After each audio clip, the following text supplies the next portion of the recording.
મિત્રો તમને કીધું હતું ને કે યાર મુંબઈ અને આરસીબી ની મેચ છે ને એબ્સોલ્યુટલી સિનેમા થવાની છે ને ખરેખર સિનેમા તો યાર મેચ અંત સુધી ગઈ અને યાર ખરેખર ધક થઈ ગયો તો કે કોણ જીતશે આરસીબી વાળા જીતી જવાના નથી તો મુંબઈ વાળા મેચ જીતવાના છે ને અંતે આરસીબી એ તેને મુંબઈને 12 રનને હરાવી નાખ્યો ને યાર એક એડ વાયરલ થઈ રહી હતી બુમરાહે તે ચીકુ ભૈયાને ચેલેન્જ આપ્યો હતો કે યાર હજી તો વર્લ્ડના બેસ્ટ બેટ્સમેનને આઉટ કરવાનો છે ચીકુ ભૈયા હું આવી રહ્યો છું અને કિંગે કીધું અચ્છા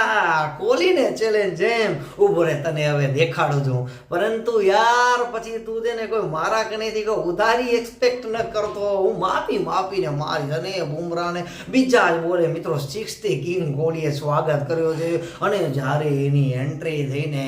ત્યારે 5 આઈપીએલ ટ્રોફી જેમણે જીતી છે ને એટલો ક્રાઉડ તો મિત્રો એમને રાડું નહીં પાડી રહ્યું એટલા નામની રાડું તો વિરાટ કોહલીની પડી રહી યાર 138 મીટરનો ડેસિબલ 100 મીટર હતો યાર પબ્લિક એટલી ખુશ થઈ ગઈ હતી વિરાટ કોહલી જોઈને એ પણ વાનખેડેના સ્ટેડિયમમાં